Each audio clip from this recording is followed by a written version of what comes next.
విద్యుత్ ప్రమాదం ఓ కుటుంబాన్ని నడి రోడ్డు మీద నిలబెట్టింది. నిద్రలో నుంచి లేచేలోపే షార్ట్ సర్క్యూట్తో ఇంట్లోని వస్తువులు, డబ్బు, బంగారం అన్నీ కాలిపోవడంతో కుటుంబ సభ్యులు కన్నీరు మున్నీరవుతున్నారు. ఈ విషాదకర ఘటన టేకుమట్ల మండలం రామకృష్ణాపూర్ వి గ్రామంలో చోటు చేసుకుంది. బాధితులు తెలిపిన వివరాల ప్రకారం టేకుమట్ల మండలం రామకృష్ణాపూర్ వి గ్రామానికి చెందిన ఎడ్ల పోషాల్ ఇంట్లో ఉదయం షార్ట్ సర్క్యూట్తో అగ్ని ప్రమాదం జరిగింది. మంటలను ఆర్పేలోపే జరగాల్సిన నష్టం జరిగిపోయిందని బాధితులు గుండెలవిసేలా రోధిస్తున్నారు. ఈ ప్రమాదంలో ఇంట్లో ఉన్నటువంటి టీవీ, ఫ్రిడ్జ్, కూలర్, బీరువా, 5 క్వింటాల బియ్యం మొత్తం కాలిపోయాయి. బీరువాలో ఉన్న 12 తులాల బంగారం, 2 లక్షల నగదు, బట్టలన్నీ కాలిపోయాయని కుటుంబ సభ్యులు కన్నీరు మున్నీరవుతున్నారు.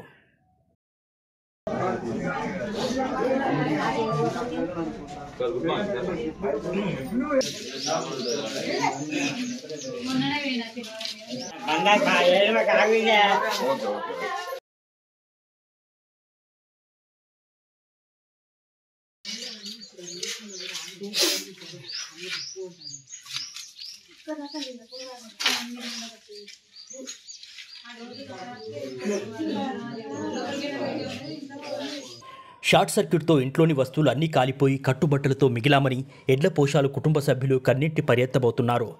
తెల్లారేలోపే తమ జీవితం తలకిందులైందన్న ఆవేదన వ్యక్తం చేస్తున్నారు. విషయం తెలుసుకున్న టేకుమట్ల ఎస్ఐ ప్రసాద్ సంఘటనా స్థలానికి చేరుకొని అక్కడి పరిసరాలను పరిశీలించారు. బాధితులను అడిగి ప్రమాదం జరిగిన తీరును తెలుసుకున్నారు. ఒక్క రోజులోనే తమ జీవితాలు తలకిందులవడంతో బాధిత కుటుంబ సభ్యులు దిక్కుతోచని స్థితిలో ఉన్నారు. మరి 12 తులాల బంగారం పోయింది, 2 లక్షల రూపాయలు పోయింది. మా ఇల్లు కాలిపోయింది. కట్టుబట్టలతో బయటకు వచ్చినాం. మా ఇంట్లో ఏమి లేకుంటున్నాం. మేము పిల్లలు మరకంటి బయటున్నాం. సార్ మీ దండం పెడతాం. మాది టేకుమట్ల మండలం రామకృష్ణపూర్ విలేజ్లో మా నాన్న పేరు ఎడ్ల పోషాలు, నా పేరు ఎడ్ల రమణ కుమార్.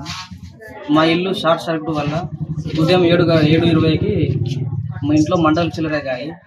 ఆ మంటలతోటి బీరువా కాలిపోయింది. ఆ బీరువాలో ఉన్న సామాను, డబ్బులు 2 లక్షల రూపాయల దాకా, ఆ బంగారం 12 తులాల దాకా కాలిపోయింది. దాని పక్కన ఉన్న రైస్ బ్యాగ్, 4 క్వింటాల రైస్ కూడా కాలిపోయింది. వాటి పక్కన ఉన్న బట్టలు కూడా మొత్తం కాలిపోయినాయి. ఈ మంటల వల్ల మన టీవీ ఖరాబ్ అయింది, ఫ్రిడ్జ్ ఖరాబ్ అయింది, నిత్యావసర సరుకులు కూడా ఖరాబ్ అయినాయి, బట్టలు కూడా మొత్తం కాలిపోయినాయి. మేము కట్టుబట్టలతోటి బయట నిలవడం జరిగింది.